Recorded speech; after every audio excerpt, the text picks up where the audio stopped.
Obviously, it's a very difficult economy to try and gauge. But Charlie, you've got a very good perspective as the vice chairman of Berkshire with so many different companies. What would you say that your best guess is right now when it comes to the economy? Well, let me start with a qualification. Warren and I have not made our way in life by making successful macroeconomic predictions Sure. and betting on our conclusions. Our system is to swim as competently as we can, and sometimes the tide will be with us and sometimes it will be against us. But by and large, we don't much bother with trying to predict the tides because we plan to play for the game for a long time. I recommend to all of you exactly the same attitude. It's kind of a snare and a delusion to outguess macroeconomic cycles. Very few people do it successfully, and some of them do it by accident. When the game is that tough, why not adopt the other system of swimming as competently as you can and figuring that over a long life you'll have your share of good tides and bad tides.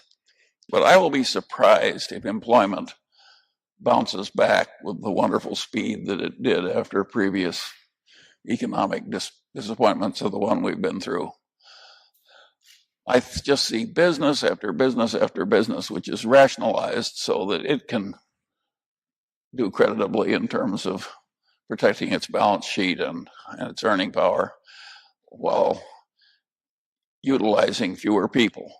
So this is a bad market for easy employment compared to the conditions which have existed most of the time in recent decades. And some of you are going out into a bad market. My attitude toward that is very simple. I think you should all just say, so what? There are good tides and there are bad tides. I have a long way to go.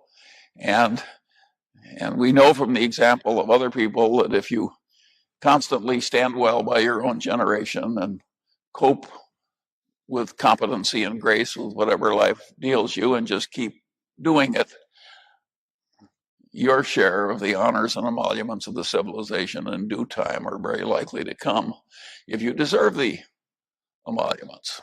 And of course, that's the other advice. The best way to get what you want in life is to deserve what you want.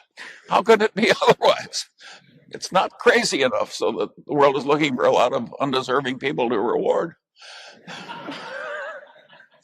Well, let me ask. And so you keep plugging. So I wouldn't be discouraged. I told a group this morning about an example of what I call a real bad employment market. My uncle Fred graduated from the Harvard School of Architecture with great distinction. And in the 20s, he had a very successful architectural practice in Omaha where he did churches and little buildings and houses and so forth. And he made $8,000 or $10,000 a year, which was an enormous amount of money to make from creditably performing the architectural profession in the 1920s. When the 30s came, the architectural permits, building permits in Omaha, would sometimes go down to $30,000 per month for the whole city of Omaha. And some of those were furnace repairs. There was exactly zero work for architects, including my distinguished architect, Uncle Fred. He moved to California. And in California, he took drafting work at low rates for a few architects that still had some work. And when it got worse than that, he went to the county of Los Angeles.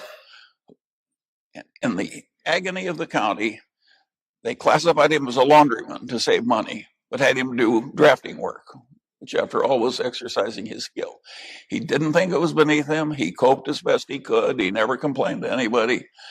And his pay after deductions all through 31, 32, 33, 34, 108.08 per month.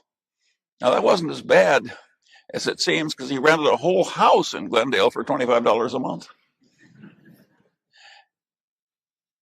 When they created the FHA in 1936, he could take a civil service exam, at which he was first. So for the rest of his life, he was the chief architect for the FHA in Los Angeles, a responsible and interesting and civilization benefiting line of work, and he had a long and happy career doing that. He never got discouraged. He never thought what he had to do was something he should wail about. I never heard him complain about anything. Woe is me. Generally speaking, there are two things I found in my long life when you never do. One is never feel sorry for yourself. If your child is dying of cancer, don't feel sorry for yourself. Never, ever feel sorry for yourself. And the other thing you never want to have is envy. That's the only one of the deadly sins you're never going to have any fun at all. Pick one of the others. And so, but if you go through life just everlastingly plugging away at these bad times, you know, Kipling has gone totally out of vogue because it's not politically correct to write lines like a woman is only a woman, but a good cigar is a smoke. And of course, so nobody is familiar with Kipling, but Kipling's If is still great poetry. If you can keep your mind all about you or losing theirs, just think of what good advice that would have been on Wall Street and a lot of other places recently. And treat the little fluctuations in fate. He said, treat those two imposters, success and failure, just the same. And in the end, he says, well, if whatever else happens, you'll be a man, my son. Good message. Good message. I mean, why not take these opportunities, the hardships and so forth, to make a man of yourself, or a person of yourself, to use the modern lingo? I know how you should cope with whatever the difficulties are of the present day. Just keep your head down and do your best. And do. Some of the people who had the best careers in my age cohort and the age cohort just before mine were the ones who had the worst clobbering in the 30s, because they were there when the great boom came. If you just kept plugging, why, the favorable tide came in due course.